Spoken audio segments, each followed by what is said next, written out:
India billionaires में top 4 में हम खुश होते रहते हैं, पर हम देखते नहीं इंडिया लिविंग स्टाइल क्या है इंडिया में, और दुनिया के कुपोषित बच्चों में भी इंडिया टॉप 3 में। यह चीजें हम बताना नहीं चाहते, अपनी बुराइयां बताना नहीं चाहते, ये ईगो होती है, मेरी नेशनैलिटी, मेरा ये मेरा वो, ये सब समस्या है।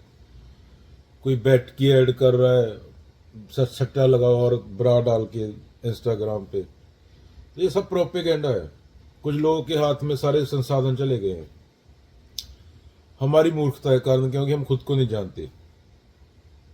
और वो क्या कर रहे हैं, वो जिस माल की हमें जरूरत नहीं है वो बना के हमें बेच रहे हैं, और उसके कारण पूरी पृथ्वी तबाह हो रही है। पावन गुरु पानी पिता माता तरत मात। डेमोक्रेसी में ऐसा क्यों नहीं हो सकता कि वेल्थ पे एक लिमिट लगाई जाए? पर जो लिमिट लगाने वाले हैं वो तो खुद खा रहे हैं, वो तो खुद अपने घर भरे बैठे हैं, तो कौन लिमिट लगाएगा? इसलिए अध्यात्म जरूरी है। कुपोषित बच्चे दुनिया के सबसे ज्यादा आई थिंक इंडिया में होंगे, जिनको पूरा खाना नहीं मिलता, पूरी न्यूट्रिशन नहीं मिलती, और हमारे दिमाग के साथ खेला जा रहा है। आध्यात्मिक बंदे को सरकारें बहुत नफरत करेंगी, जो बिजनेसमैन है बहुत नफरत करेंगे, क्योंकि उसके साथ खेल नहीं पाएंगे, वो उसके दिमाग के साथ खेल नहीं पाएंगे। आध्यात्मिक बंदा सवाल उठाएगा।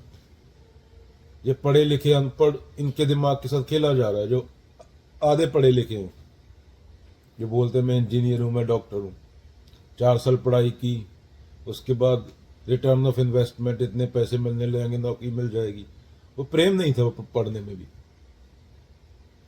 और गीता जैसी चीजें, भगवत गीता और ये धम्मपद, ये चीजें प्रेम के बिना समझ नहीं आती। अगर समझ आ जाए तो आदमी को चेंज कर देती है। हमारे अंदर जो ईगो बैठी है, जो बोल रही है मैं हूं, वो उसी पे वार करती है, इसलिए हम समझना नहीं चाहते उनको। जो बोल रहा है मैं हूं, वो उसी पे सवाल उठा देती हैं। उपनिषद, अष्टवक्र गीता, ऋभु गीता, अवधूत गीता,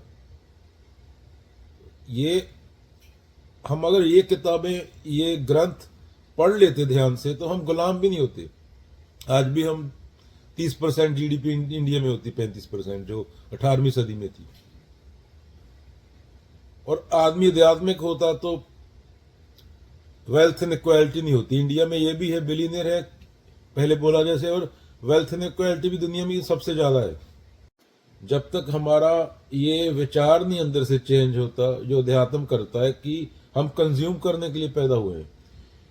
क्योंकि इंसान, मॉडर्न इंसान 250 साल पहले आया, जो मॉडर्न है, जो टेक्नोलॉजी वाला इंसान है जिसे बोलते हैं, उसने 250 साल में 8 गुना आबादी बढ़ा दी, और पृथ्वी खत्म होने के कगार पे खड़ी है। क्योंकि जो माल तुम कंज्यूम कर रहे हो वो धरती से ही आ रहा है ना, पदार्थ। अगर धरती से नहीं लोगे पदार्थ, तो कोई भी चीज तैयार करके दिखाओ, पृथ्वी से ही ले रहे हो ना संसाधन। तो जो चीज, कार बन रही है, प्लेन बन रहा है, सुई बन रही है, वो धरती से ही आ रहा है। धरती से कुछ लिए बिना माल बना नहीं सकते ना। तो ये प्रवृत्ति चेंज करनी होगी, और आई थिंक एक लिमिट लगना चाहिए, पर लिमिट लगाने वाले खुद वो है। इसीलिए अध्यात्म जरूरी है। फिर बोलता हूं, ये लिमिट लगा रहा है, सच्चा आदमी जा ही नहीं सकता पॉलिटिक्स में, क्योंकि हम खुद चोर हैं, हम खुद चोर हैं। एक एक्सपेरिमेंट कर लो, मंदिर के बाहर $100 फेंक दो, जब लोग बाहर निकलेंगे सत्संग सुन के, तो कितने लोग उठाएंगे, कितने वो उठा किसी भिखारी को दे देंगे। कैमरा लगा देना उधर, चलो ये है हम।